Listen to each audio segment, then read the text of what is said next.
Hey guys, and welcome back to my channel. If you guys are new, hi and welcome. And if you guys are not new, hi. I hope you guys are all doing very well. So today I'm going to share something a little bit more personal about me with you guys. I hope you guys enjoy. If you guys are not interested, you guys can go ahead and go away right now and don't continue watching. But if you are interested, continue watching and get to know me a little bit more. So about 2 years ago, by the way, I'm not going to go into too much detail about this because I'm saving that story for a different video for a different time. It is very long. It's a very long story, so I'm gonna post it in a different video. But for today, I'm just going to talk about the effects that it had on me and how I dealt with them. So about 2 years ago, I had something drastic, like a very drastic change in my life happened to me. Something drastic happened in my life, and it had a really negative impact on me and like my life. And I fell into depression, and I had really bad anxiety for quite a while. It was quite a journey.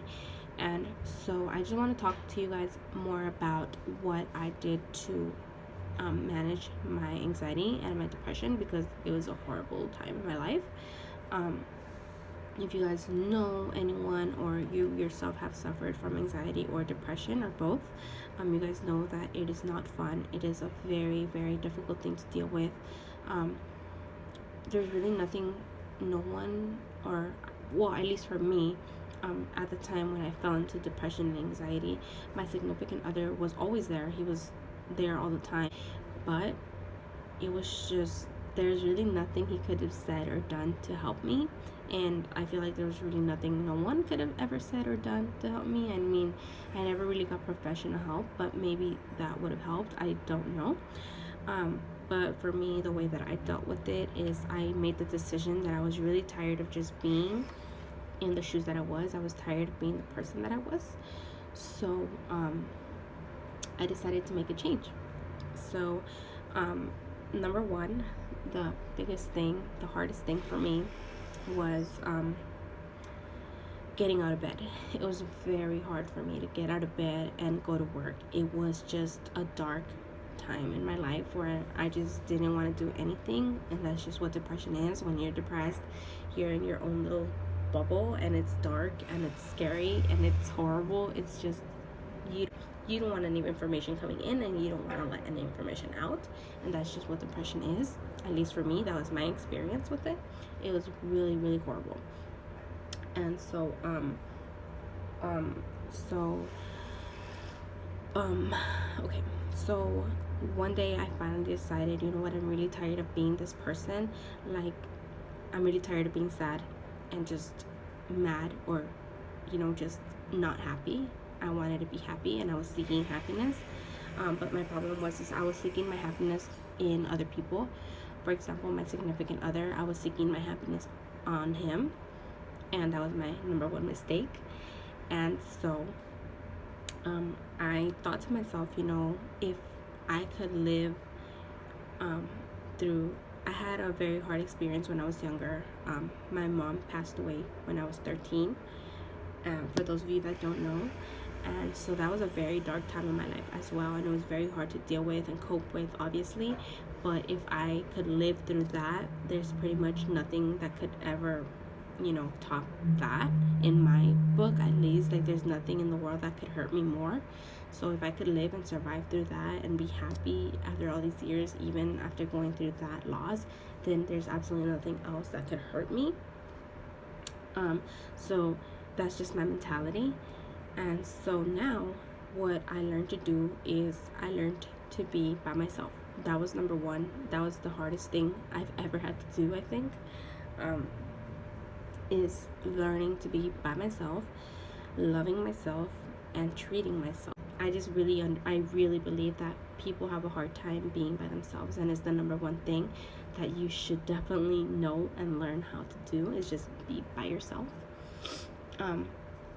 So throughout these past couple years, that ever since this happened, I have taught myself, I made the decision that I wanted to make a change. So I have taught myself to be by myself, go out to eat by myself. I can go to the gym and have a good workout by myself. I could even go to the movies by myself. I can do anything by myself. I've always been very independent, as to where I didn't need anybody's money or anybody's help or anything. Before, I wouldn't go to the gym by myself. Like, that was just like, why am I gonna go to the gym by myself? But now I'm like, girl, why not? Like, go to the gym by yourself, so that's a huge thing for me. I learned to love myself, take care of myself, be by myself. I love to do, for example, when I am by myself at home, I love to just, I love to clean. So my home is usually always clean. I love to have candles. I love candles. Like, I love candles. So I love to light candles and just turn off all the lights and just relax and unwind. That is my favorite thing to do. As long as, like, as far as being by myself and doing something for myself, I love to, lie down and just have candles lit. And another thing is, I love to go have a workout by myself. I can go for a run, I can go for a walk, I can go to the gym, I can go for a hike, absolutely any type of workout, even a workout at home by myself. I love it. So that's another thing. Also, I love to write. I've noticed, I've said this so many times in different videos, but I love to write, so I write. Another thing is, I love to listen to music. Music has definitely helped me as well, get over all the anxiety and depression that I had. Just my mentality. There's different things that have helped. There's different things that you can do to help you. Everybody's different, but these are just the things that have helped me. Working out, eating healthier to try to just take care of yourself, drinking more water, like I said, the candles, watching movies just by myself. I love it. Just working, even work. I love my job, so when I do go to work, I'm just focused on work. And that's another thing that helped me. It's just, I don't have time. Plus, I'm really busy. I don't have any time to think about anything or anyone else. I'm just focused on what I'm doing. And yeah, so there's different things that you can do and try. I feel my biggest advice is just, try different things and see what works for you. These are the things that worked for me and helped me get over all that depression and all those negative thoughts. Your first step is going to have to be, make the decision that you want to be a different person. Make the decision yourself. Don't rely on anybody else to go and do it for you or help you, or don't wait for anyone else to help you to make the decision. I feel like you can do it. You are strong enough to do it yourself. You definitely should. That was my first step. My first step was just deciding that I wanted to be a different person, and I didn't want to be sad and depressed or mad or just boring anymore. So that was my number one step. And then on top of that, the thing that helped me most, it was very hard. I'm not going to say it's going to be easy, because it was really hard for me to get used to being by myself and doing things by myself, like going to the gym or, going to dinner by myself or whatever. It was hard, but it's definitely worth it. Once you're used to it, there's no going back. You will never ever again rely on anyone else to give you the happiness that you seek, give you the happiness that you deserve. You're just going to naturally give yourself that pleasure, that happiness, and you will always be happy. That's just the way that I see it. But yeah, those are pretty much my tips. If you guys want me to go more into detail about different things and different ways that I did different things, let me know if you guys want me to go more into detail. But for now, this is all that it's gonna be. I hope you guys enjoyed my video, and I'll see you guys on my next video. Bye guys.